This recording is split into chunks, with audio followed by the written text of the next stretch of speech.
What's up? My name's Glue Boy. Welcome back to the channel, and it is time to start talking about them. I put them off for way too long for many reasons, and now that my schedule's actually stabilized, I can talk about factions. So today, I'm gonna bite the bullet, and we're talking about the Craftworld Eldar. It's elf time, sadly, for me at least. Which at least for Craftworld Eldar, they're interesting. Mainly because they have the excellent position of being the most reasonable elves, especially when you put them side by side with the sadomasochists and the murder clowns. Excellent company. Somehow they seem so normal in comparison. But it's also here that I want to preface something.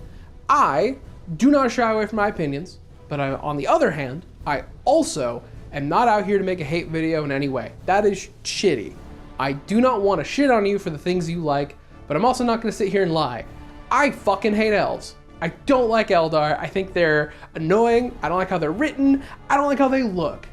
And a lot of this is honestly because I don't like how a lot of elves are written in general, because I think like there's the Tolkien elves, which are the pillar, which are very understandable to be the way they are, but then every other elf iteration later is just assholes who refuse to do anything and refuse to help, even though they have all the resources to do so. I think the only elves I like is Tolkien elves and Warhammer fantasy elves.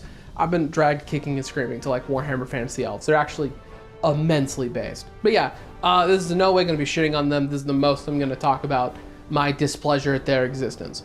But anyways, we're just gonna go into them and explain the actual cool tidbits. They got some fun lore interspersed. But anyways, we gotta go all the way back to the beginning of the 40k universe, right? It's its inception in universe. The old ones, they were out kicking about, and they had a bit of a problem. You see, a bunch of uppity robots and their sun-eating star gods got a little uppity because they wouldn't give them the recipe for immortality and started murdering them. The old ones, being benevolent frogmen who are masterful psychers, being like, damn it, this is bad. Let's quickly make a lot of races to fight our battle for us. We got these immaterial frog forms, we can't do much. So they started raising a bunch of societies, like humans. We were raised by the old ones. Another one, the orcs, or Krorks as they were called back then, also an old one like race. And then you have the elves, which they spent a little extra time making. While the orcs were big dumb brutes who only knew war and just clobber someone with a big stick, the elves were graceful, elegant, civilized, and highly psychically potent. They were specially taught psychic abilities by the old ones, which a lot of these lessons are actually enshrined in like a mythology in Eldar society. Pretty neat. But who cares about the old ones? They all died. They got killed in the war in heaven, and the Eldar kind of stopped helping near the end of it. They were like, all right, done deal. See ya, guys. See ya, frogmen. Whatever. And they went to do their own thing. And dear Lord, they spread like rabbits. Because all they did, they spread out throughout the galaxy fucking endlessly and became, I think, more widespread than humanity got during the golden age of humanity. Sure, on the sheer output they were doing, they became the dominant force. So dominant, the Necrons went in big sleep rather than like fight the Eldar. This raises some problems, mainly because now you're a giant spanning society with zero conflict. Sure, there's like some little minor alien races, but they're nothing compared to you. They're primitive cave people somewhere, they're weird monsters you can just kind of avoid or easily kill. So now you're in immense peacetime. What do you do? And this leads on to a little extra problem when it comes to Eldar biology, because they require a little more stimuli for things. Their emotional spectrum is a bit higher tuned, as is a lot more intense than humans, and it takes a lot more to promote those feelings. Actually, to be an Eldar, you have to have immense control over your own mind, because you might just go fucking nuts if you just let yourself go wild with grief, whatever feelings, and have an actual mental breakdown. And of course, being a younger race, they didn't fully grasp all this, and they went a little wild. Mainly, they started fucking, but it was like weird fucking. They got creepy with it real fast. And they started giving into a lot of hedonistic desires, like a lot of them. They were having murder sex because dying in Eldar society wasn't really a big deal. And you also had just people who really liked murder, and so they'd stalk the streets very openly, just looking for a random person to stab. It's like that bit in American Psycho. But not everyone was cool with this, obviously. The Harlequins were hanging out with their god Kegarak in the Webway. You had Eldar Exodites who were like, this is technology's fault. We don't like this. And so they went all the way up to like the far fringe of the galaxy and settled down, became like more agrarian, and for the first time in an elf's life had hard work. And some of them struggled really, really bad with that. But it's okay, they ride dinosaurs, so that fixes it. And then you get Craftworld Eldar. Now, Craftworlds are specifically continent-sized ships that are basically like mobile cities and planets. Like, a Craftworld is like fully self-sustainable. You could just permanently live there. It's totally fine. And the Craftworld elves would go around, like this was their trading main like ships for it, for exploration, a lot of this stuff. So a lot of the people on these craft worlds would be on there for a long ass time. And then every time they went back to main like Eldar Empire, they'd be like, these guys are getting weird. They're getting all real creepy real fast. They could see the decline way clearer because of that separation.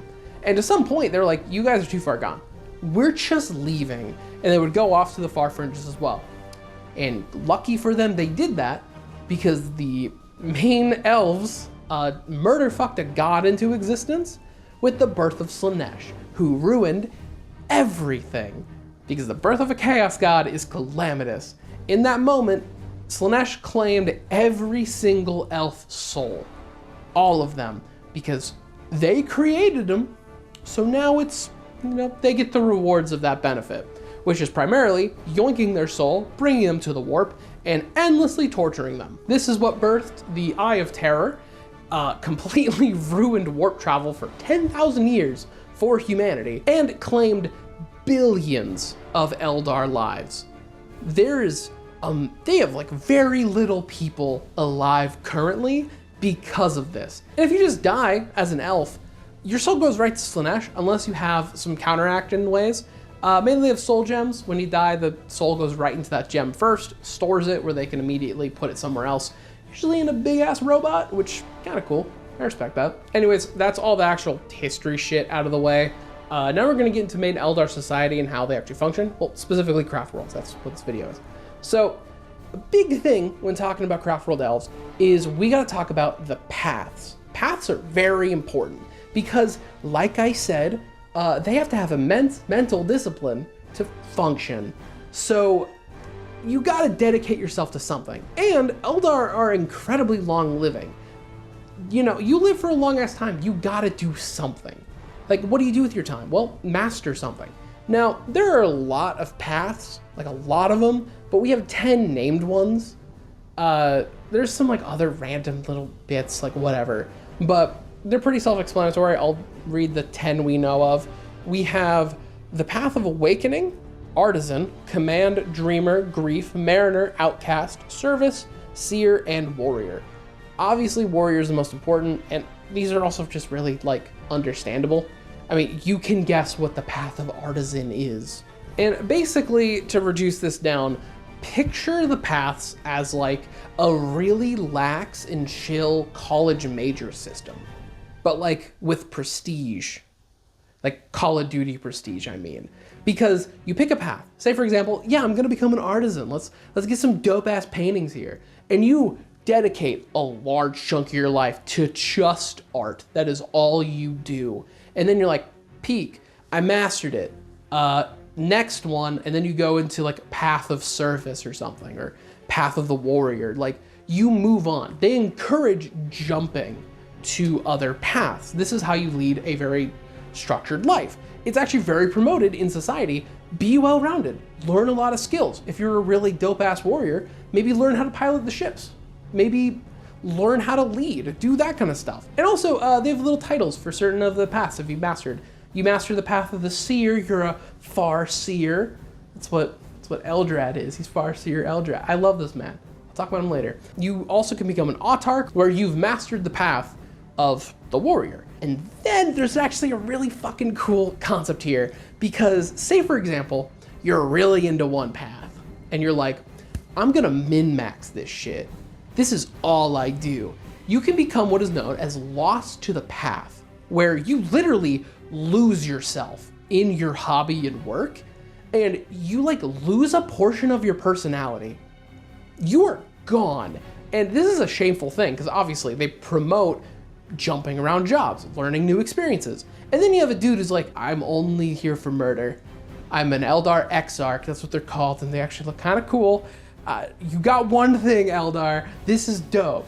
And this guy, like barely functional as a human elf being. And all he does, you point him in a direction, like, go kill that bud, and he's like, okay. And then he's like, terrifying. This is sick, actually. I fuck with that, to be honest. And then there's obviously another portion I need to talk about. This is another cool thing, the Phoenix Lords. There's only a select few of these. There's a limited number. We know of a couple, like a good few. These are the named ones, because there's actually a thing built in. There could be ones that are just missing. So a Phoenix Lord is an immortal being who is like a hero. They wander around space, popping in to help out some elves, and then they just leave. They wander off. There's a lot of Phoenix Lords like named. I don't know who these people are, except for Mug and Ra. This guy's sick as fuck, mainly because he's a sniper, and if you watch my channel long enough, you know what I feel about sniper characters. Love them. Thanks, June from Halo Reach. And Phoenix Lords are immensely powerful, immensely dope, and like I said, they're immortal. In fact, these Phoenix Lords have been alive since the fall of the Eldar. Kinda. It's a little interesting, because that armor they wear, just using Mogan Ra as an example, that's where the Phoenix Lord is, in the armor. So say for example, you're one of the Phoenix Lords. You're hanging out, you're doing cool things, you're traveling the webway, killing demons, having a great time, and then you die. Someone gets a better hand of you, you get murdered horribly. Now, the body's dead, but your armor is inert. So another like high up member of the warrior like path will take on your armor if they're deemed worthy, and then literally have this moment where you as the Phoenix Lord inside the armor judge them and merge your soul. And then they're reborn. They're the same dude, just come back like, sick, I'm back, let's keep going.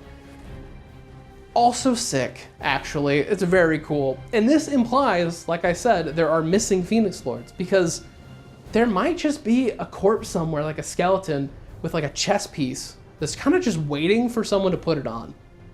It's like cool, like cursed magical armor, like, for your D&D campaigns or whatever. I think it's just a dope ass concept you could port over to whatever you wanted. All right, you get two things, Craftworlds. You get two things that I like. Because goddamn, it's very cool. And then other than that, there are a lot of different Craftworlds you could pick, because essentially they're like sub-factions.